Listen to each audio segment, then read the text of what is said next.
our Spotlight. Good evening, or sorry, I thought I was unmuted. Welcome to our Spotlight Endometriosis Session 5, sorry. This is our year 1 of the Spotlight Endometriosis. I am your host for the evening. I should be no stranger to some of you. My name is Ambah Grant, and I want to say that I'm excited for this evening session. So let's kick it off because we're already 11 minutes in. So we know, we don't have anywhere to go. We're on lockdown. It's not like we have a party to go to or anything. So let's spend some time together with the Endometriosis Association. I would like to acknowledge members of our board and executive with us this evening, notably Ms. Abisha Toussaint, our president, Ms. Fadwa Abdul-Gafurlet, Ms. Kimarie Richardson, Bridget Winters, Indra Barrett. Let us also welcome the audience. Thank you for coming and making this session possible this evening. We thank you for your continued support to the Trinidad and Tobago Endometriosis Association as we try to meet your needs. This evening, I would like to welcome Mrs. Billie Sterling-Lewis. Billie Sterling-Lewis is a counseling psychologist with over 14 years of experience in the helping profession. She is passionate about holistic health, wellness, and behavior change. She holds a master's degree in counseling psychology, a postgraduate diploma in loss, grief, and trauma management, and numerous professional certificates in substance misuse, prevention and treatment, and change leadership. Billie is an enthusiastic helper, educator, motivational speaker. She's also an author and change leader. She's the founder and managing director of EMPAC, Counseling and Consultancy. Billie's vision is to help each person she encounters come to a right understanding of who they are in Christ, thereby allowing them to overcome the challenges they face and therefore live a more productive and fulfilling life. Billie is married to Reverend Nevin T. Lewis and is the mother of 3 young children and 1 angel baby. I might also like to add that Billie lives where we would like to vacation, and that is Antigua. So I am hoping when our Prime Minister says the borders will be open soon, we'll be able to make a trip to Antigua where we can finally meet Billie Sterling-Lewis in person. And I must say, in the midst of the pandemic, everything is online. All our meetings, family reunions, weddings, funerals is online. It is cheaper, yes. So that is why Billie could be here. She didn't have to book a ticket to come. But you miss that personal touch. You don't have one-on-one. You don't have our people around us. But Billie, we welcome you. Welcome to Trinidad and Tobago. And thank you for being here with us. So I turn you over to Billie Sterling-Lewis. Thank you. But before I start, Billie, let me say this quickly. I almost forgot. To our participants, please be reminded that the information shared at this event is for general information and educational purposes only. It does not constitute professional medical advice, diagnosis, or treatment for individuals. Please consult your healthcare provider if you have questions about your health and or before starting any treatment. The views and opinions expressed in this event are those of the presenter and do not necessarily reflect or represent the views and opinions held by the Trinidad and Tobago Endometriosis Association. So, without further ado, please help me welcome Mrs. Billie Sterling-Lewis. Thank you so much for the introduction and good evening, everybody. I just want to say, though, I am actually here in Tobago, but you are correct, I am Antiguan. But thank you for the welcome. I don't think I've had a welcome like that for a while, so trust me, I'm relishing the moment. Thank you so much. And I want to say good night again to everybody, and thank you so much for having me share with you at this time as you highlight the issue of endometriosis and all the things that come along with it. I'm going to start to share my screen, so just let me set that up to go. But as I was thinking about it, when I accepted the request or invitation, I thought to myself, there was a time in my life when I did think I had endometriosis. I suffered with dysmenorrhea for so many years, chronic. It was life-changing. And so not saying I know what those who actually have their diagnosis go through, but saying I have my own experience with that pain disorder that can just turn your life topsy-turvy. All right. So I want to just take us straight into it. And I know I was given 30 minutes. I'm one who likes to respect the time. So my dear host who just spoke, I lost your screen, your image, but I'm gonna ask you to hold me to task, please. If you could just let me know when my 25 minutes are up, and then if I still have to go on, I will know I have 5 minutes left. So can I ask you to help me with that, please? Sure, that's not a problem at all. Excellent, that way I don't go over, all right? And if I have to beg your permission. All right, so again, I'm Billie, and I'm okay with Billie, B-I-L-L-I-E. I just prefer you remember to spell it with an I-E, not a Y. All right, and so I call the presentation Decoding the Pain, Examining the Psychological Effects of Endometriosis. And it was just something that came to me as I was really thinking about the topic and thinking about all that people go through when they have this chronic disorder, or they call it a disease as well. And so tonight, in terms of our direction where we want to go, we're just going to go briefly into what endometriosis is, and looking at some of the symptoms, the 4 main symptoms, that's not even just symptoms, and then looking at the 4 actual psychological symptoms that I wanted to address tonight that come out of endometriosis or that attach to, and then of course looking at how we can manage our mental health and wellness. All right, so please, I don't have any issues with you asking questions in between. If you have a burning question and you think, hey, I need to ask that, that's okay. Please do that, all right? I am very conversational and I prefer having dialogue as opposed to like a monologue, okay? All right, so what is endometriosis? I really just pulled this from the WHO because who again can we trust? But these people who study these disorders for so many years in so many different ways, and most of us may already have a good understanding about what this disorder is. And it's basically having that lining of the uterus outside, a tissue lining outside that creates some issues for the regular blood flow in the feminine reproductive system, or tract, I would call it that system. And so it causes chronic inflammation that can form scar tissues. It also comes with a lot of other physical and mental psychological issues, including, I mean, going to some of them, the pain, the fatigue, depression, anxiety.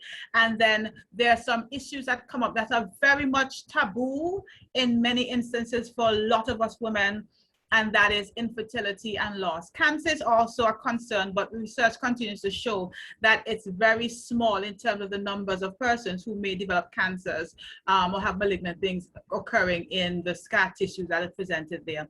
I know I've experienced it in my family for sure, if not myself, but quite a few of the women in my family have lived with this and continue to live with this condition. All right, and so what are the common facts? Here's some common facts I pulled out that I thought I would want us to just, you know, latch on to this evening. It is the second most common gynecological issue, or I have symptom, but issue in the female world. That may be debatable, but it is very common. I know it is more common among the Caucasian population in the Black Africa, when the Black population of, I thought about America, Black population is primarily, you know, fibroids, but it is increasing among our Black women and women of color, right? And often it takes a number of years before you're diagnosed with it. So many times, and I think that's why I thought I had it, because it was for a number of years, I was having these symptoms and thinking, what is wrong? And the doctors were saying, well, we're not exactly sure. But up 6 to 10 years, sometimes it takes before a clear diagnosis can be had. And that could be a really distressing period of time when you're living with the symptoms, right? And often a lot of women have this diagnosis taking place after they begin to experience difficulty conceiving. So I want to think about that kind of progression that's going on there. So you're trying to move on with your life, expand your family, you're having roadblocks, and then they say, maybe you may have this condition, tell me your history. And then all of a sudden something starts to make sense, right? And then it affects about 6 to 10% of the population, the female population in the reproductive age, and 25 to 30-year-old women tend to be the higher number of women who are diagnosed. And then, of course, we talked about before those issues that will come up, primarily the irregularities in the menstrual period, the pain, the different types of pain, and discomfort that would come in the gastro system there. And then the impact of endometriosis affects generally the quality of life and well-being of those who are affected and impacted. I did not pay much attention today to the impacted, but I just, the affected, sorry, but I spent most time looking at the afflicted. The difference is women are the ones who are diagnosed with it. Our partners are the ones who live with it also.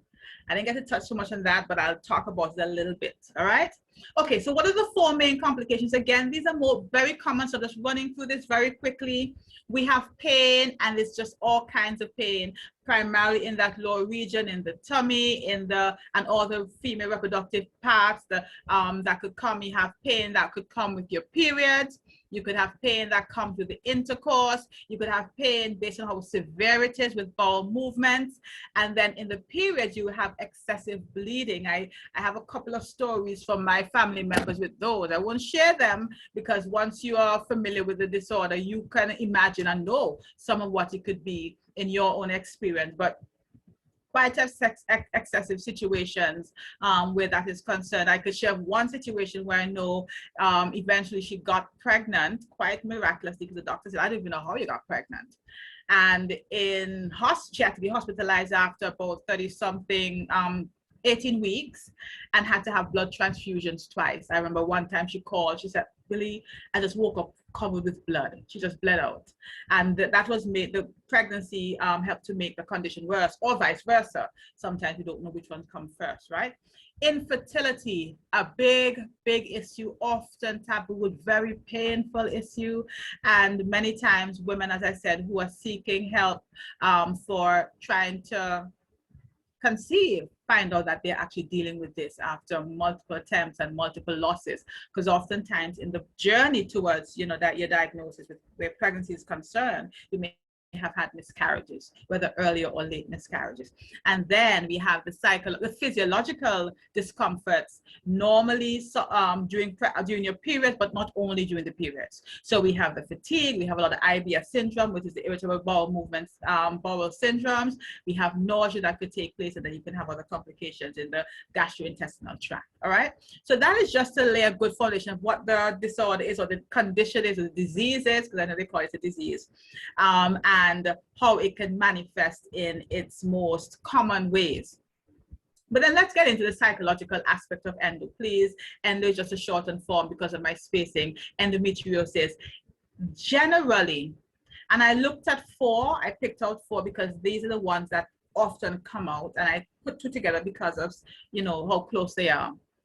When it comes to the psychological impact of this disease, what we see happening is that there are issues with pain disorder. I wouldn't say you're not going to be necessarily diagnosed, but there are issues with pain. There are issues with uncertainty. And then there are issues with infertility and loss. So loss could probably go first. There's loss and infertility. Doesn't really matter. It will be based on who the person is that's sharing their experience, which is greater for them, the loss or the infertility, although they're very much related.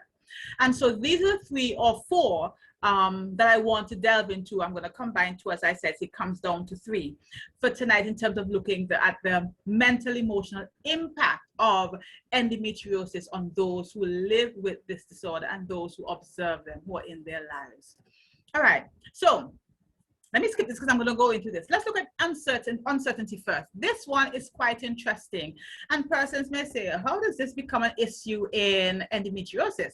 Well, there's so many ways this comes up, it manifests. But let's look at what it says, and I'm sorry, uncertainty is first. Based on how the APA, that's the American Psychological Association, defines it, it's a condition or state of not accurately or precisely knowing anything, what is to come, what's happening.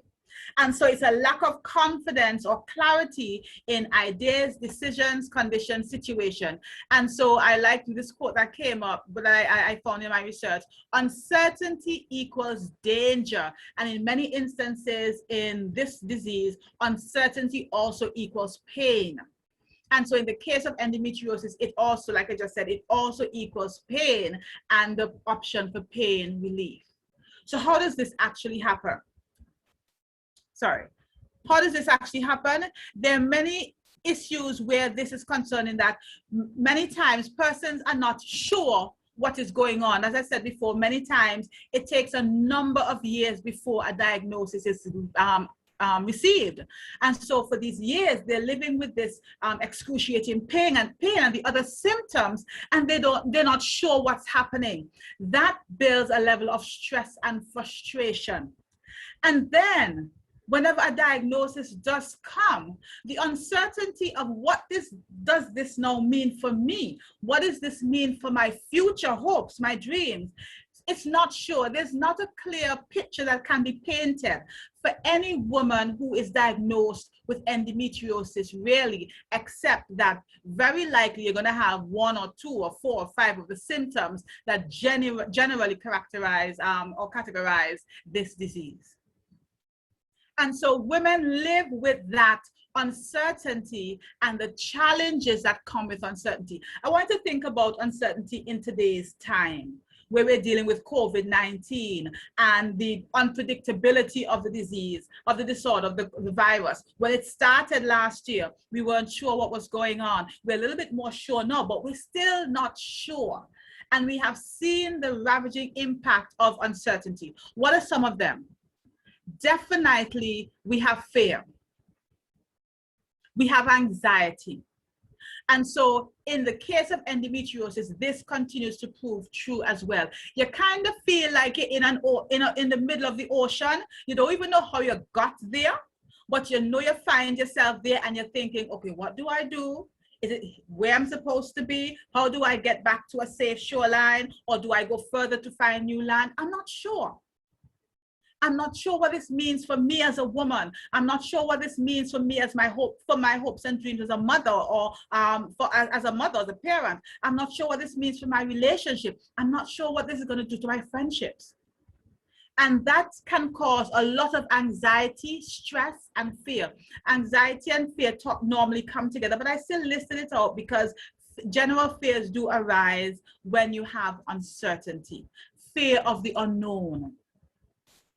I'm afraid of what is to come. And when you have a diagnosis such as endometriosis, the fear factor, or even including the fear of the unknown, is what is going to happen to me? So that's the fear. Then you have cognitive distortions. You begin to have some thoughts that go around in your mind based on what you're experiencing. And you're kind of wondering, okay, what is this? Is this even real? Maybe it's not. Maybe I'm imagining. Maybe I didn't do this. You tend to have compulsive thoughts even after a while. So cognitive distortions, and that's one of the things that must be addressed when we look at coping with issues like endometriosis. All right. And then we tend to see depression coming up. Why? Anxiety and depression often go together. And the truth is, the impact of endometriosis, I'm going to come to that in pain, but definitely it brings on that heavy feeling of sadness that over time can become pervasive and lead to a diagnosable condition of depression. You're feeling sad, and all the thoughts that feed into the low thoughts really do add to the depression. And oftentimes there's anger. Uncertainty brings anger. Who are you angry with? Sometimes there's not even somebody to say. But you're angry with yourself, you're angry with your body, you're angry with God, you're angry with everybody, you're angry with the doctors. Why didn't they see this before? I've been coming to you for 5 years and you know my condition. How is it you're only now telling me this? There's anger. But the truth is, even beneath the anger, many times there are the other feelings I spoke about, the fear, the sadness, the anxiety, because we often believe and teach in our field that anger is really a secondary emotion. So it is the emotion that we stuff away because it's too painful to deal with or too difficult to deal with. But anger is more easily expressed. I could lash out, I could say something, I could write something, but nobody wants to look sad. Nobody wants to appear anxious. Nobody wants to appear as if you're uncertain because it makes you feel weak. But anger becomes an issue. And one of the things that also can come out along the stream is the poor self-image, because you're not sure where you're going to go from here. This is going to come out even more clear in the other aspects. But definitely uncertainty creates a mental health impact or a psychological and emotional impact that can actually make your condition worse. I'm going to explain that to you. I want to bring this topic up for you, uncertainty, intolerance. This is because so many times you have 5 people or 10 people who have the disorder, the disease, and 5 are saying, you know, I've coped, I'm living with it, I'm not even angry anymore. And the other half or the other 4 who are saying, I just can't get a grip. It's been 3 years, but I can't get a grip. What's wrong with me? Not necessarily that there's anything wrong with you in terms of using the word wrong, but definitely we know in general and also in conditions such as this, situations affect people based on how the conditions meet the persons. And so some people are very much more able, resilient in dealing with uncertainty and any sort of really traumatizing stuff than others are. And so you could have, like I said, one person who gets the diagnosis or, you know, is living with a condition, and for them, it's intolerable because they're not so good with dealing with uncertainty. They're not so good with dealing with unpredictability. They like to know their A's and their B's and they're in line and their I's are dotted and their T's are crossed. That's how they function. It's not necessarily a disorder, but what it is, if it becomes too rigid, it can affect your ability to cope in the long run. All right. And so your level of tolerance for uncertainty will help you determine how you respond when you're faced with situations or conditions or diagnoses such as this one. Especially since there's not much that can be done where the science is showing that it's cure is a word we don't like to use because they're not sure about cure. It's more about management. All right. And so you want to be able to look at your ability to tolerate uncertainty. This also is linked to tolerating change. There's some people who have change intolerance. They're just not very good with change. All right. And so just look at the slide if you're once. I hope you're seeing it. Being intolerant of uncertainty means that you interpret uncertain situations as threatening. And so you see something, this disorder, we're not sure. What's my prognosis? Well, ABC, but we're not sure. And that becomes a threat. What a feeling of threat does, it activates your stress hormones and puts you in that place of fight, flee, or freeze. And so if you do not ever learn to deal with the uncertainty, you may find yourself staying there in that stress response, and that can have other negative effects on your mind, your emotions, and your body. All right. And so when you have a low intolerance, just reinforcing that, it can be very difficult for you. So let's look at how this may come about in terms of general uncertainty and how we could link it to the uncertainty of endometriosis. So in general, you may say, when I'm uncertain, I can't function very well. In the state of in the condition of endometriosis, you may say, not knowing my diagnosis makes it very difficult for me to function. I don't know what to do because I don't know what is happening. That's frustration. That is frustrating. All right. So you may have another belief where uncertainty is concerned, just in the general sense, and we're going to link it to endometriosis. Uncertainty makes me vulnerable, unhappy, and sad. That is actually a fact for many people.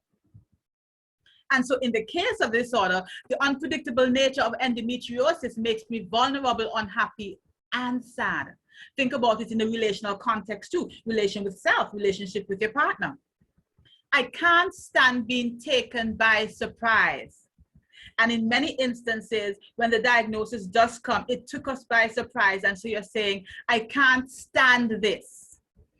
Can't stand is also a level of intolerability. That's the word, intolerance. I can't tolerate this because it's just too much. I don't know how to, I cannot. All right. And uncertainty ruins everything. That could be a very rigid belief you have with uncertainty. And then you can say, in the case of endometriosis, the unpredictable nature of this condition in my life has ruined a lot of things for me. Some people may even go as far as saying, this has ruined my life because I've lost so much. We're going to come to the loss just now, right? I can't enjoy myself if I am uncertain. And if I'm uncertain, will I make mistakes? Can I trust myself to do the right thing? And as you could say, I feel like I cannot enjoy myself and plan fully, plan my life, move ahead with confidence when I have endometriosis. All right, so these are some of the ways that the uncertainty can trickle into the diagnosis or living with the condition and cause persons to have a particular mindset or belief that ultimately will come now to direct their life and their way of operating. All right, and I want to put this down as I move on to the next one. Accepting uncertainty. Because that's one of the things that ultimately happens. I'm going to come to that, but because I'm talking about uncertainty, I put it here. Accepting uncertainty doesn't mean that you don't have a plan, or you're not creating a plan or living without hope. It means you focus on those things you can control and leave room for miracles. Because at the end of the day, endometriosis is not a death sentence for even the greatest hope and dream of your life. In many instances, sometimes because of the severity, there may be a possibility, but it's not always the case. All right, and you won't know unless you allow yourself to live in hope. Okay. All right, so let's go to the other one, pain. So this is the one I'm very familiar with. At one point I realized I had a very high tolerance for pain because I just stopped taking pain medication because I'm very naturopathic in my approach and I didn't want to be flooding my stomach with all these destructive medication. So pain and mental health. So we know, as we said before, that pain is one of the major symptoms. Some people will list two: pain and the infertility. I thought I'll just bring them in a more, comprehensive way and added the other two. But pain is the hallmark of this disease. And so definitely there is a link between pain and mental health. There's a pain center in our brain. And the thing about it, understand this, the brain does not differentiate between physical pain and psychological emotional pain. The pain center just registers pain. All right. And so physical pain and emotional pain exist in almost the same, this thing is blocking me, circulatory system of the circulatory part of the nervous system, which with common brain systems involved. All right. Therefore, it's not surprising that the presence of chronic pain is often associated with emotional changes. All right. And because of the shared neural mechanisms, there is a bidirectional relationship between pain and mental health conditions. That is, watch this now, bidirectional, it's going two ways. So the condition, endometriosis, causes the pain, so you experience the pain physically, but the experience of the pain, based on how it is, can actually lead to mental health conditions, and the mental health conditions can worsen the pain. Let me say that again. The bidirectional relationship. The condition, endometriosis, which is characterized by severe pain, has been shown scientifically and experientially to lead to mental health issues. And the mental health issues, if left unmanaged, have been shown to exacerbate the experience of the pain. In other words, it can actually lower your tolerance for pain when the mental health issues are not managed or managed well. All right, just want to lay that for you. So when you live in chronic pain, I love this quote here. When you live with chronic pain, you can't predict how your life will be day to day. Ordinary things can be difficult. They can lead you to feel angry, depressed, that life has affected you in this way. I'm going to talk about that as we go through the grief cycle. Sometimes when you're experiencing chronic pain, it's easy to lose sight that things are going to get better. That speaks to hopelessness. Hope deferred. I love that poem. What happens to a hope deferred? It dries up like a raisin in the sun. That happens many times for women who are living with endometriosis, because they see no end in sight. That's a part of the uncertainty as well. But you know, we tend to feel okay when we're going through something when we know it's gonna end. So we kind of say, okay, I'm just gonna wait it out because I know in a year, a 2-year period, I'm gonna see a change. In a condition like this, the pain has no foreseeable end in many instances. And so you start to lose hope that anything will improve in your life. And it doesn't make sense in some instances. Based on how severe it is, you may feel like it doesn't even make sense to hope and dream and plan. All right? So when you're experiencing chronic pain, I'm doing that again, it's easy to lose sight that things can get any better or are going to get any better. Right? So how does the pain from endometriosis, or even in general, any pain disorder, how does it affect mental health? But we are talking about endometriosis, depression.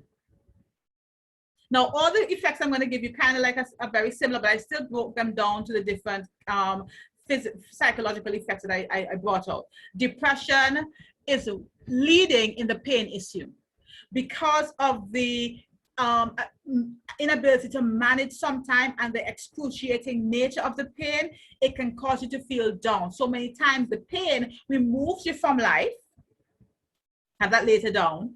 And so that can also be a part of the depression. But it has been found that people with endometriosis are twice as likely to experience depression.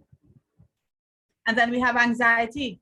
So we have anxiety. Researchers have also found that high level of anxiety and depression can amplify, that I spoke about that just now, the bidirectional relationship, amplify the severity of the pain, thus creating a vicious cycle. So you have pain, you feel depressed, depression unmanaged intensifies the pain, and you're just going through this, you know, day in, day out, month in, month out. All right? And then the pain leads you to miss out on life. And if I could share this, I remember in my years of dealing with this, because it was a number of years, I think it ended in my 30s. I would have issues, and it was so embarrassing. My issues came with my menstrual period. It was so bad. And I'd be at school, because I was a school counselor at that time, and I would have to lock myself in the office. So students would come who would have appointments, and I was so ashamed because I'd have to just lay down on the ground. And there were a couple of times I remember having a workshop for my 5th form students, and it just happened. I remember left home thinking, okay, I think I can manage today. And I have to go because I have this workshop to do. I have to be there. And in the middle of the workshop, bam, everything changed just instantly.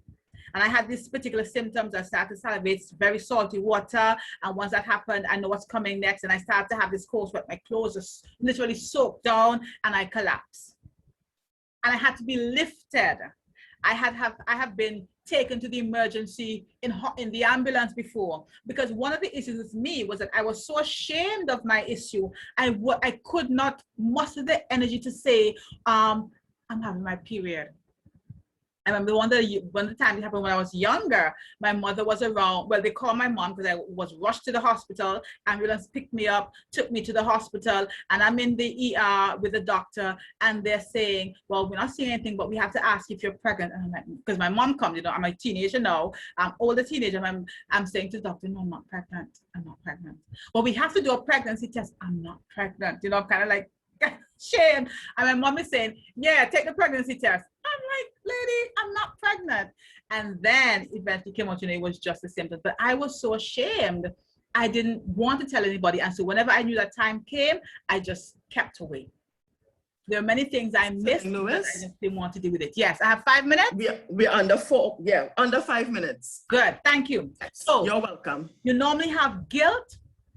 This is normally linked with how you're coping with the condition, and oftentimes people can misunderstand you, and that can be part of the emotional pain as well. They just don't understand. And let's look at the infertility and loss. This one's a little, in terms of slides, much shorter. The diagnosis of infertility is the inability to get pregnant after 1 year. So we basically know that, but then it can lead to problems, trigger feelings of shame, failure to live up to traditional expectations. As a woman, these are big issues. How does it affect mental health? Again, some of the same issues with the other two. Stress. Levels of stress are very high. Stress is also high in the pain aspect. Anger and depression. Let me put them the three together. Anger, depression, and anxiety. The anger is especially strong here when it comes to the infertility, because you're thinking, why me? Why do I have to go through this? Everybody else is getting their dream and I can't get my dream. I've already not gotten so many things. Why this as well? And then oftentimes relationally, it can lead to marital problems, often because there's sexual issue that also comes from the pain and also comes from the infertility, especially if you have had pregnancies that you have lost very early as well. All right, social isolation, lowered self-esteem. These are some of the issues that come out with the infertility. And look at the losses. I talk about the losses. This is my second to last slide. The losses I experienced throughout infertility. You feel like you've lost, and also with endometriosis. We're talking about both of them. Loss and infertility in the endometriosis situation, because there's a loss with endometriosis. There's a loss of control over your body and your life. There's a loss of the ability to conceive a child and conceive naturally. Some people may do the in vitro, but then you lose that ability to feel like a woman because you did this naturally. There's also a loss of identity where you feel you cannot fit in. You cannot fit into the group that you are already in. I'm a woman. I'll share this quickly. I've had children, but I've had all my children by C-section. It took me years to feel like a mother. I remember I'm more grieved, not feeling like a woman, because I said a woman gives birth. I used to say all my children were taken from me. That's a grouping I put myself in, but sometimes the pain and the loss of infertility puts you in that, allows you to force yourself into that category where I'm a misfit in the world of women because I can't have children, or I can't carry children to term, or I've lost my children. There's loss of immortality. You know, children are supposed to be the extension of us, right? They're how we live forever and then they have their children, and then we continue to live through our children. We lose that. It's just the generativity of life, moving on. And there's a loss of experience of pregnancy. Some women just crave that. It's not a crime, but when it doesn't happen, it hurts. And that loss affects us greatly. Loss of sexual identity. I remember I was sharing with my husband. My husband and I do a program every other Monday night, and we talked about infertility the other day. And I remember saying to the audience where I was sharing, at one point, I was like, what all this sex for? There are no children? This cannot just be sex for pleasure. You know, because society teaches us that. And so after a while, you feel like some women, not all, may feel, you know, this doesn't make sense, or it's not as pleasing, because the pleasure should also come with an outcome, a reward, which is a child. Loss of confidence, loss of hope, and of course, as is linked to the other ones, loss of parental dreams. Thank you for the extra 5. I'm just finishing up now though. But I want to share one quote from one lady who experienced infertility, and I'm trying to just move this around, and from her endometriosis. And she said, my infertility is a blow to my self-esteem. And this is so powerful. A violation of my privacy. Because everybody has to get into your business, or your medical doctors and families have to ask, what's happening with you? I had a client the other day, and they were saying, you know, they were always, oh, how you get so fat? Do you have children? Oh, you don't have children? You know, we can be very insensitive. An assault on my sexuality, my identity as a woman, my sexuality as a woman, a final exam on my ability to cope. And affront to my sense of justice, a painful reminder that nothing can be taken, can or should be taken for granted. My infertility is a break in the continuity of my life. And it is above all a wound, oh my, a wound to my body, my psyche, my soul. Let me tell you, I'm sure some of you can connect with this theme, this quote, if you've had this experience and living it, or know somebody who is living this. It's a wound. And for some unknown reason, well, not some unknown reason, for many persons, because we then do tend to know why, it remains a gaping wound that very rarely closes unless they really do some proper intervention with help. And so how do we cope? The things that we do, I wanted to just talk about this because the grief issues that come up with endometriosis and the psychological impacts, especially of infertility and loss, many people go through the grief cycle. As a matter of fact, the grief cycle was first created for people who are about to die, not for people who have died. But then after research, we realized it could be used for persons after death or any sort of loss, right? But many persons with endometriosis and the effects go through the grief cycle shock. But then this may be punctuated with relief of having, okay, I finally know what's going on. But they go through that cycle of shock, like, this is really happening to me. Denial. I don't think so. Maybe something else. Let me go to a naturopathic doctor. Let me try this. Let me drink some okra. Let me do this. You know how we are. We do this because we are grappling to hold on to what we are trying to achieve and not accept that we are losing some dreams and hopes in this diagnosis. Anger, we talked about this. This happens all the time. And the other emotions packed on behind the anger, underneath the anger, and then bargaining. God, okay, listen. If you just give me one child. You know, the story in the Bible where that happened. Just give me one child and that's it. I don't want no more. I'll take the one and I'll give him back to you. And then eventually, as they go through the cycle with the right help, with the right support, they come to a place of acceptance. And the quote says, I have an error there, going between despair and hope takes its toll until that woman and her spouse eventually come to the place of acceptance. And how do we actually cope? It's really a very holistic approach in terms of coping. Be consistent with your medical care, but mentally, emotionally, there comes a time where acceptance is going to be very important. Acceptance and surrender. We use a lot in substance misuse. I surrender this to you, not in hopelessness, but in hope that this will somehow work for my good and a miracle will come. Cognitive reframing. We have to rethink the way we think about endometriosis. It is not a description of who you are not. It doesn't mean you're any less of a woman, any less of a wife, any less of anything. It's a condition that is attached to your life. It doesn't define your life. And we have to come to that place, but acceptance helps us get there. Stress management, nutrition management, and exercise, they all come together. If we want to be able to manage and cope and even help our bodies along, these things will definitely do a good thing for our lives, especially the nutrition, because so many times, and I'll share this quickly, most of our mental health conditions, depression, anxiety, begin in the gut. All right? And so the way we eat ultra-processed foods, nutrients-dense food, they're not only giving us weight, they're actually affecting our mood because of the neurochemicals that they affect, neurotransmitters that they affect in the brain. Self-love, compassion, every day, positively affirm yourself. If you're a person of faith, affirm yourself with the word of God. Find something to affirm yourself. I am a woman. I am loved. I am complete. I am on to greater things. Affirm yourself every day. Be compassionate. Don't allow yourself to say, I am a failure. I have not achieved this. I have not accomplished. So this has put a spoke in my wheel, but you're not a failure. Set realistic goals and expectations. And then definitely faith, prayer, meditation. These are useful to help you cope, manage, go through, and actually still build hope in the condition. And of course, definitely therapy is something that can help. And here's where I'm finished. Suffering does not define you as a woman. And I want you to listen to that tonight. Suffering does not define you as a woman. And just because you're a man, it doesn't mean that it doesn't affect you. To those men in the lives of the women who are dealing with it, you are affected by it as well. And we recognize you.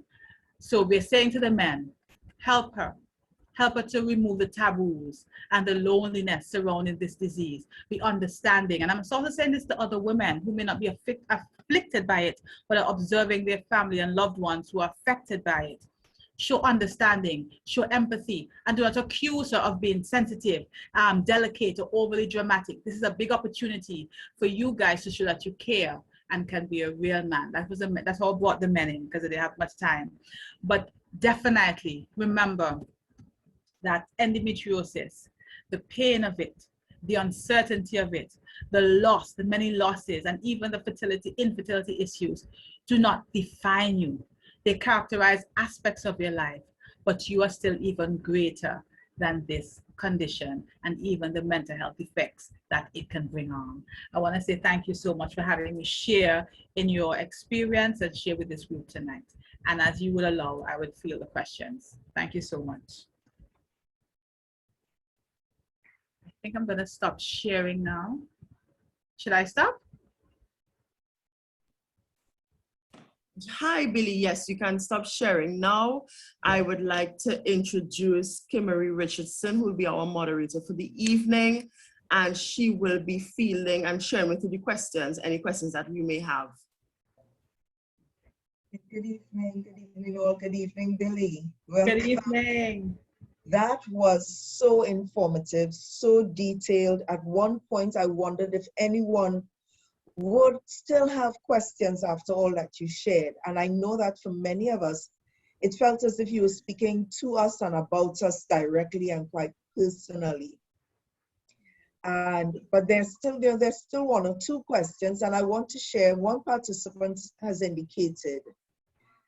She says, I was diagnosed at 17 years old in a very abrupt, uncaring manner.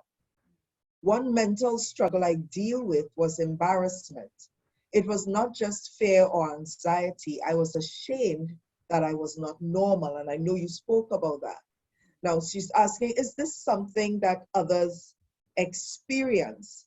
And even when you shared about this and you gave some coping mechanisms, but what else can you share now about how we can cope with that doubt,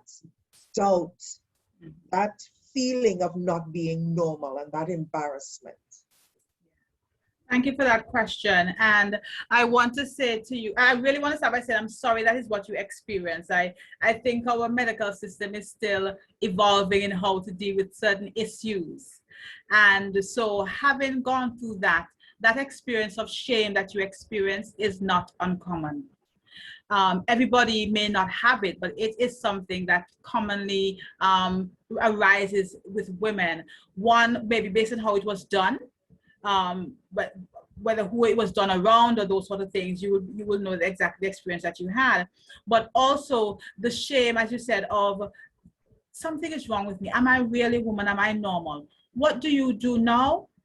A key part for you, as I mentioned before, is that constant work of cognitive reframing, mental reframing.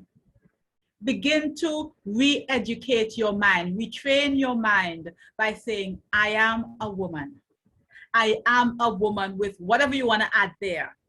And I am a woman who is whatever term you want to use. I overcome or whatever endometriosis. It doesn't define you. That thing I spoke about, affirmations every day, it sounds simple, but what happens when we speak particular words? I'm a Christian, so I believe death and life is in the power of the tongue. Psychologically, we prove it too. We call it a self-fulfilling prophecy. But not only that, words generate energy, and our thoughts actually come from what we hear. And so when you can affirm yourself, you begin to tell yourself, I am normal. There's nothing abnormal about me. I am living with an abnormal condition, if you want to use the word still, or a particular condition, but I am not abnormal. You tell yourself that enough. Eventually, your thoughts have to change, because in terms of responding to energy, they have no choice. The sound goes in, it changes the thought. What happens after? The feelings change. So we teach your thoughts affect your feeling affects your behavior. Once your feelings improve, I'm no longer feeling ashamed. I no longer feel like I have to hide away. You begin to embrace your confidence. I am woman. I am a woman who's living with endometriosis, but endometriosis doesn't have control over me. It changes everything, but it's a process. So I'm not going to pretend it's going to happen tomorrow. No, it's a process.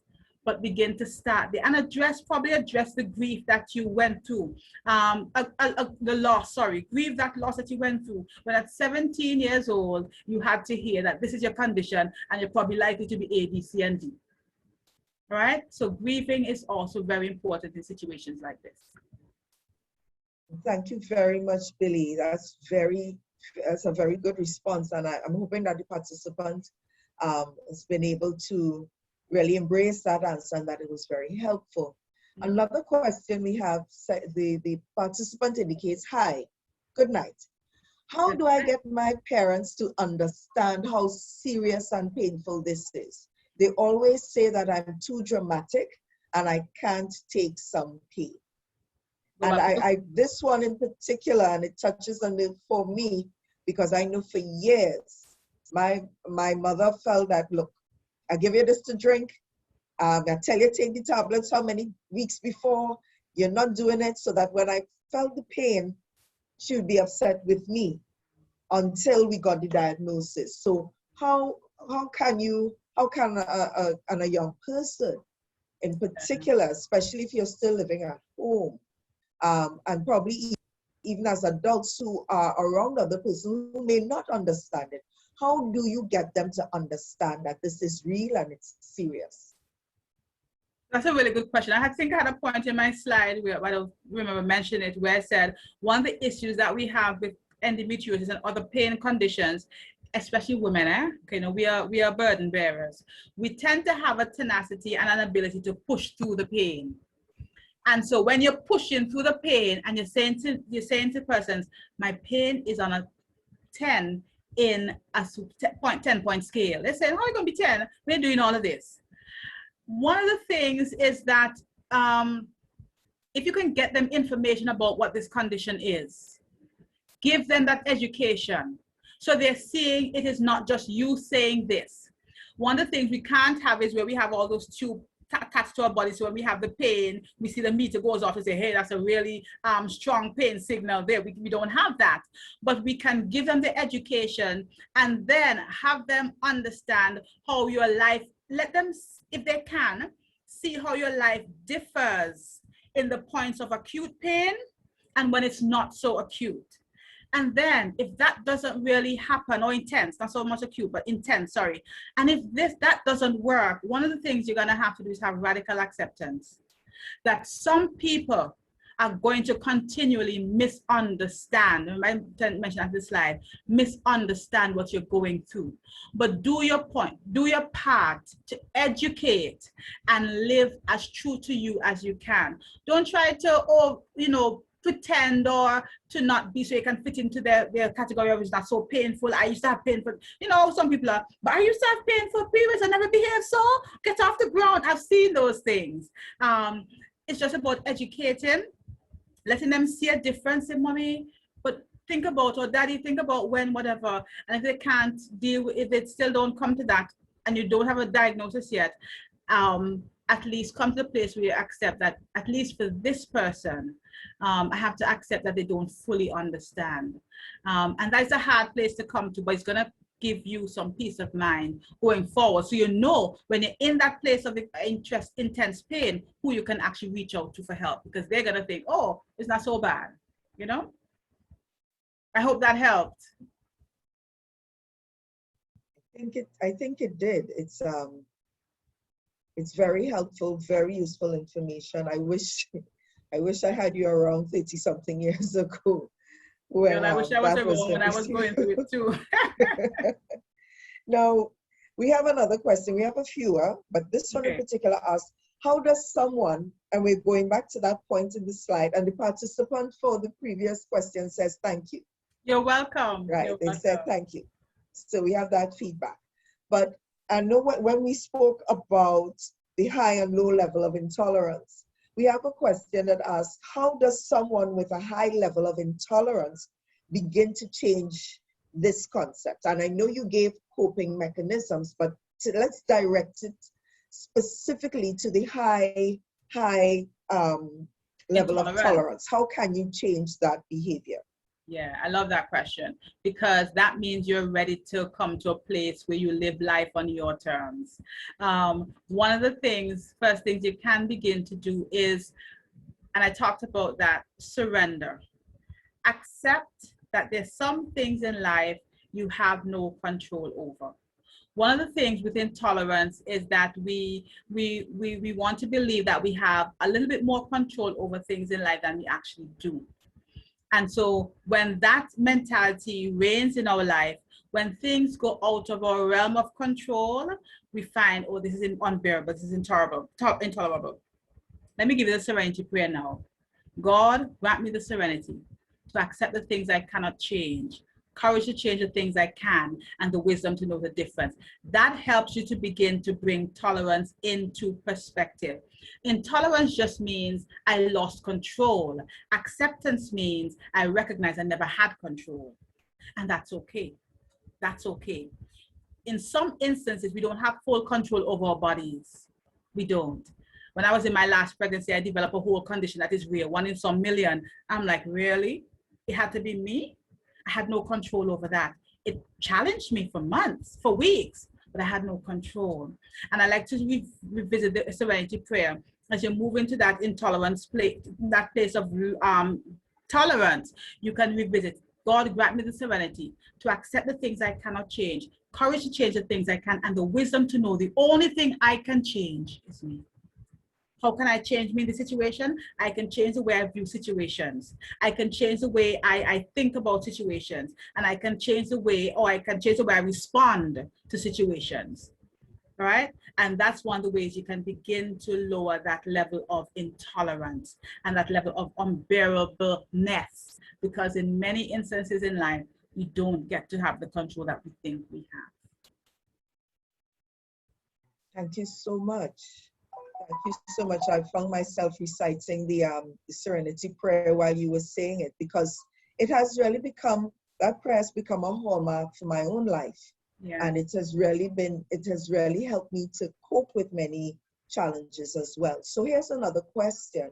Mm-hmm. And will you recommend that OBGYNs receive training in providing emotional care to their endo patients?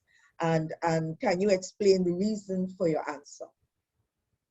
I would say definitely, and that that question triggered something in me there. I would say they don't necessarily have to have training in, what you say, repeat that word again that they used. Emotional care for emotional care. What a lot of our doctors are trained in but don't practice is bedside manner. They already had the training, but they have become so stoic and rigid in their technicality and the technical skill. They just come and say, this is your diagnosis, this is what you need to take, move on. And you're stuck there in an emotion of, what is this? Or a wave of emotion. What our doctors need to do is return to the sensitive and the patient-centered aspect of care. And that will at least begin to give the patients a lot of ease. And then even that will allow them to say, well, listen, I believe that these things can happen. Oh, I'm seeing it with you. I'm seeing the discomfort. Can I refer you to somebody who could help you with those emotional issues? So a lot of our doctors are trained in it. You know, they have at least a course. They don't practice it. So if we can ask, or actually you can say to doctors, you know, I find you, I've done that, they don't like it, but I say, you're very insensitive. This is what is happening to me. I saw one the other day, you deal with 5 of this a day. I deal with this once in my lifetime. We're not the same. I can't respond the way you do. And so you can challenge your doctors in a good way, because some will respond in not so good ways, to at least, if they can't give it to you, direct you to somebody who can. All right, that emotional support, counseling therapy, because it is very important. Okay, thank you so much. And again, that speaks to, and I remember one of the other sessions we had where it spoke about self-advocacy and the importance of the patient speaking up for themselves and knowing, going there with your information. I've had a doctor recommend a birth control for me. Mm-hmm. And I said, I can't take this. This has, you know, the level of blood clots it had with it, and FDA was very skeptical about it. And I remember the doctor saying, well, when did you hear about that? And I said, well, how many years ago? And he said, they've changed so many of them since. And he was very uncaring, very dismissive. Yes. So I left the clinic and I went to the registration desk and I asked to be rescheduled onto another doctor's schedule. I did that as well. Removed. I asked to be removed. So we really need to know how to advocate respectfully. I didn't say anything negative to the doctor. I heard what he said. Thank you very much. I walked out, made my decision, moved. So thank you for that. So we have another question. How can a woman fully, and you're hearing me, Billie? I think I'm not sure if it's my side or her side. Anyone else hearing me? I think she has frozen. She has frozen. Yeah. Okay, so let's, we're going to. Let's try and reach out to her. Yes, I will do that. Let's reach out to her, so give us a minute. I think she got bumped off. Hold 1 second.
Okay, so we are back with Billie. Billie's back with us. Yeah. And we understand, yes, we understand what this is like and we make provisions for it, right? Excellent. So we're back on and we were just getting into this particular question. Mm-hmm. How can a woman fully embrace not being able to ever bear a child? Just when you think you're okay and have accepted it, there are moments of self-doubt and worth. Will that feeling ever go away? I feel that, and I'm just connecting it with grief, I guess, because I do a lot of grief and loss work, because it is a loss issue. And the specialist saying grief, that you never stop grieving. It just changes over time. embracing it doesn't mean that it doesn't hurt. Embracing it doesn't mean that it doesn't bring you some dull moments sometimes. But the embracing and the acceptance says that my life will not be controlled by the sadness and the negativity of it. And so how do you embrace? Again, it's going to take some cognitive reframing and resetting some goals. You have to make some new goals, which now fit into your reality. And as the quote I had in the presentation, you leave room for miracles, because I still believe in that, and I hope you still do. But understand at the end of the day, for some persons, like the quote I had also said, you just have to reframe your life around the idea that this particular thing will not change. But again, I want to say to you, it evolves, it doesn't change, but the effect of it on your life can evolve to not being so destructive or debilitating, but to one where you can become, you can overcome it, and I call it weaving it into the fabric of your life. And I love to share this concept, share your story. One of the ways you get to embrace it is by sharing the story. When you hide that in shame, it has power over you. It doesn't have power over you when you share it. And so find time to share your story. Cry if you have to. I like to say, because I've had some losses myself, and I said, tell a person who I'm about to share, if you see some tears, don't be concerned, I'm okay. Be comfortable with my tears, because I am now comfortable with my tears. And so I want to encourage you, share your story, and that will help you along the journey. Get some help though. Get some therapeutic help. That would help you go through that grief process. And your partner as well, your husband, whatever you have, a husband or a partner, go through that with them. But don't ever let it define you. Move from it, letting it defining you, to let it be a part, a thread in the whole beautiful canvas we call your life. That is so true. Thank you. The importance of sharing your stories, because it makes you, the listener, you, the counselor, you, whoever is giving the support, it makes your support a lot more, not just believable, but more appreciated, because then the person who's requesting that assistance, they know that you know how they feel. Mm-hmm. And that it reinforces the empathy. And so another question. I'm a pilot, and I find it very hard to do such a physical job while being on my period. Any advice for pushing through the pain, and any remedies that may help manage the pain? Wow, because somebody like you has to push through. I think one of the things you can begin to do to help is to spend some time, if you're in that time of pain, before you have to fly, try to quiet yourself with some meditation, some self-soothing activity. Meditation, aromatherapy. Essential oils have been shown to be very useful in helping with a lot of pain issues. It may not cure, but it helps to relieve in many instances. So you can allow yourself to go through that. And of course, all the other remedies the doctors will give you, like the hot rags and the bottles and stuff like that. The hot bottle, the warm bottle, I say hot. The warm bottles and the rags, and I've done all those things. I've done hot too, scald my belly. But do those things, and then use some affirmations as well to help you. What it does, it turns the attention, the mental attention away from the pain, and allows it to focus on something that is more relaxing and life-giving. It may help to lessen the experience of the pain, because here's what, pain is highly in the brain. It doesn't mean no feels in your body, but it's highly, very much concentrated in the brain, in the pain part of the brain. And so those activities can help.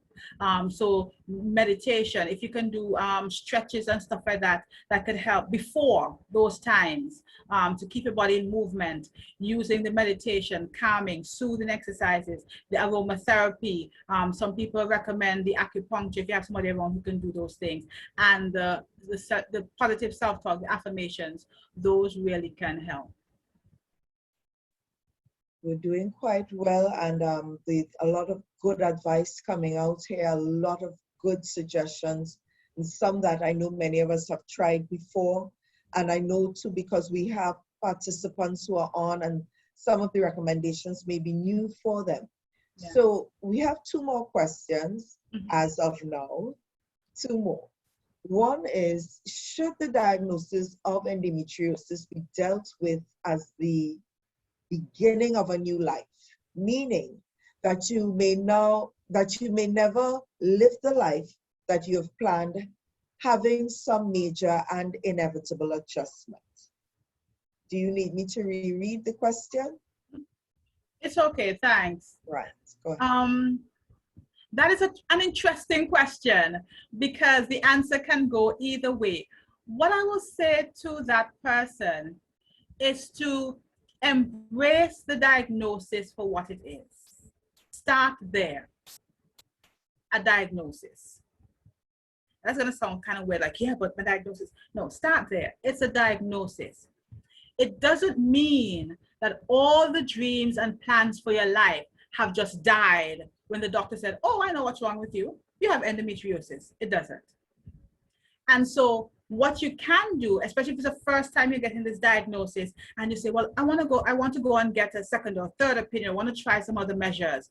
If you at that point say, well, that's it for that part of our life, let's X that out, you lose the ability to be creative, to move forward and try other things, one. And then you lose the ability to reinvent your life with it, as opposed to defining your life with it. And so if it is something that's ongoing now, when you've realized, okay, this is something that seems to now be a permanent, when I say permanent, in terms of the ultimate changes and the ultimate hopes and dreams lost in my life, then you can now call it or tag it more like a different chapter, a change in the direction of some things. And like I said before, this may cause you or call for you to dream dreams again, and dream dreams again within the context of this. But you don't stop dreaming. There are other ways that you could accomplish some similar dreams, or even the same ones. My father used to say, 100 ways to skin a cat. And so don't just let it be a cutoff ultimately for you when you hear the diagnosis, but allow it to take it for what it is, start there, and then allow it to evolve with you still living with this new reality as it evolves with you and as you evolve with it. I hope that helped. Because it's a tricky question. And the thing is, that's why radical acceptance becomes so important ultimately. Yes. You know, you'd like to go to the 5th doctor and the doctor say, oh, that's crazy. You don't have endometriosis. That may never happen. And you have to live with the reality that I actually do have this condition. Yeah. So it comes right back down to the acceptance of the situation, of the diagnosis, and putting those measures in place to move on. Yes. In spite of the diagnosis. Yes. So our final question this evening. Sometimes the intensity and duration of the pain makes persons hopeless and even consider self-harm. How can supporters encourage them to have hope? Encouraging them to have hope goes back to understanding what they're going through and helping that person who is going through that pain see some options. And that's very hard to do, because when the pain brain is activated, as you correctly said, and I mentioned that in the slide, I think it was there, you kind of go to the place of hopelessness, like this is not going to ever end. And the quote I shared said, it's hard to live day to day when there's no end in sight. And for many people and I'll share this quickly, many people who move to that extreme in terms of this is the only way to have relief, often have that high intolerance issue, and also may have poor coping skills with other areas of their lives. Not a judgment, I want to be see it as an observation. And so what it is for them on a whole to learn how to see this condition, again, cognitive reframing, mental reframing, see this condition as a part of their life, not the entirety. The pain based on the entirety or intensity of it can feel like your whole life. But that generally, I think one of the things you can do is, sorry, is look forward to, and this is tricky again, but look forward to relief at first, and then an actual end, at least for the time period. And in those moments, you allow yourself to gather more creative ways of how do I deal with this condition mentally and physically. Again, remember, even the thing I mentioned in terms of the one with the pilot, these things actually help. The self-soothing through the affirmations, the alternative measures in terms of mentally, emotionally. I was talking about the mentally, emotional effects. When you can redirect the brain from the source of the pain onto something more pleasurable, you give yourself not only some relief, but it begins to allow hope to grow. It begins to allow hope to grow. But definitely, if you ever feel suicidal because you're going through the acute, intense pain, just scream for help. And if you hear that scream for help, drop your, it ain't that bad, you always with that, that's not your business now. That's a cry for help. Go there and say, what can I do with you right now to help ease and take your pain from a 10 to at least a 5. Sometimes you may have to ask, what do you feel you can manage right now? I don't know. Well, I can manage a 5. Let's try and get to a 5. How do I get to a 5? You begin to do those things with the emotion, the thinking, the reframing to get you down from a 10 to a 5. The pain continues, but your focus, your mental focus shifts, and that can reduce the pain in the mental, emotional way. I hope that really helped. Billie, it was helpful, it was informative, insightful, everything that I believe we came expecting and so much more.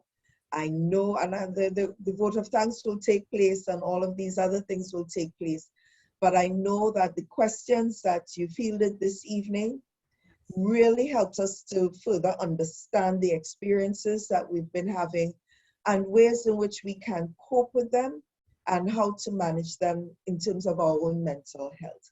So I say thank you to you, and at this time, I'd like to turn back over to our able host, Ms. Ambah Grant. Thank you so much. Thank you again, Billie, for that wonderful presentation. I think it came at an opportune time for us all at the association as well as the panelists. Before we go into the formal vote of thanks, we have a short survey in the chat. We'd like to give participants 2 minutes while our ad runs to complete it. And at exactly 2 minutes after, I will come back in. Yes, I will give you the 2 minutes now. Thank you.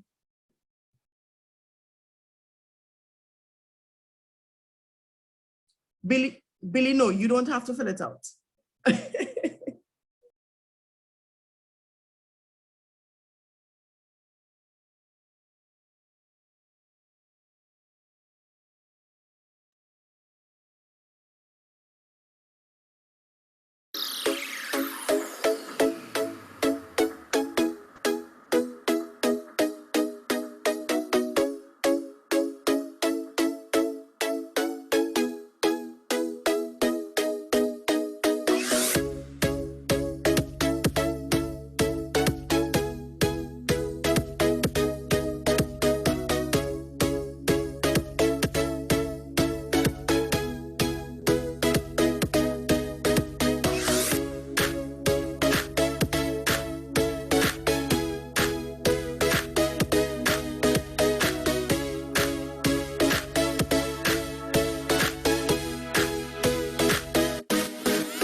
There seems to be some technical difficulties with the survey. Can I see by a show of hands, if that's possible, anyone who had problems with the link? I see some, right, I see 5 participants raise their hands. Okay, so someone else put it in the chat again. We're gonna try it one more time and let's see if this works. If it does work, please say something in the chat that it is working. Thank you.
Okay, so we are back. For those who probably still had problems, the link was posted once again in the chat. It will be there a little while I give the vote of thanks, so you can try seeing if you can access it, right? I actually want to tell Billie, and before I actually start the vote of thanks, when I was diagnosed, I never wanted to tell anybody. I think all of us have a common thread.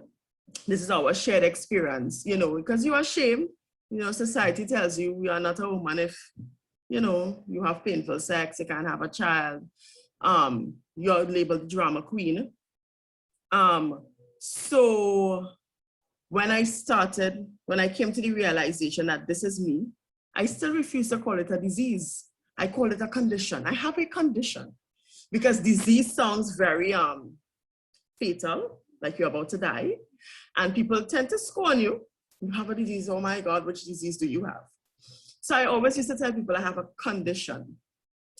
But when you spoke about the cognitive reframing, there's a member on the board, I will not call her name, and I was telling her the same thing. And she said, Ambah, yes, we have a disease and a disorder. But disease is D-I-S-E-A-S-E. So I have a dis-ease because my body's at dis-ease. And I have a disorder because my body is in disorder. And I said, yes, I like it. So I start telling people that now I am at dis-ease and I have my body's at a disorder. So I want to thank that board member very much for changing that, for reframing my cognitive belief in what endo is. So Billie, and to the participants, we've come to the end of another Spotlight Endometriosis.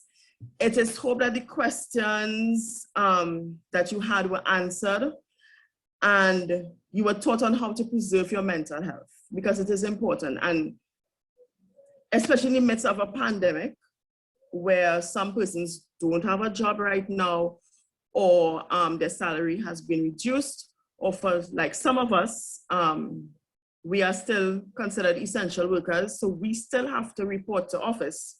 It is very important for us to maintain our mental health. So it's like we have pandemic, endo, and then your mental health. But I really hope the participants enjoyed the session. I know members of the executive and the board enjoyed it. And based on the comments in the chat, persons thanked you, Billie, for your presentation. So I would like to thank Ms. Abisha Toussaint for her insight and vision for the Trinidad and Tobago Endometriosis Association. She is and continues to be the driving force behind all that is done at the TTEA. Abisha, thank you. Thanks also to the board and executive for the continued support to the association. Special thanks goes to our presenter, Billie Sterling-Lewis. Thank you for taking this time to share your knowledge with us and your stories. It is timely, refreshing, and it was well received.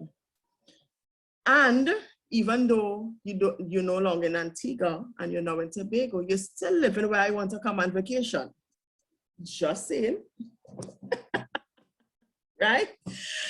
As usual, thanks to our participants who logged into the sessions. Without you, we cannot have Spotlight Endometriosis. To our repeat participants, thank you, thank you, thank you for attending our sessions.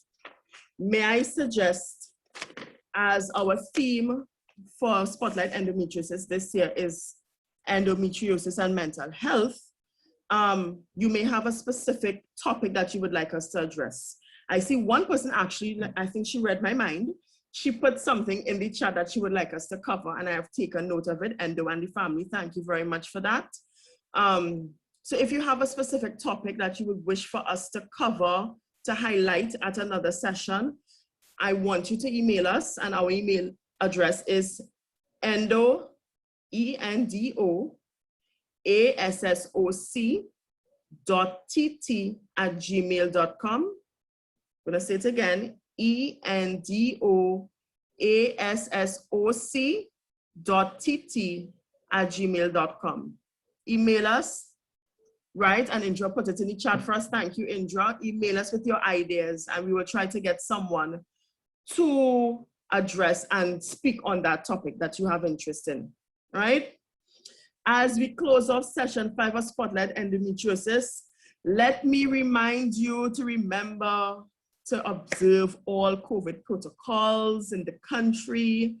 Yes, I want us to continue to be safe. I want us here for Spotlight Endometriosis season 6, 7, 8, 9, 20. Billie, you have a question.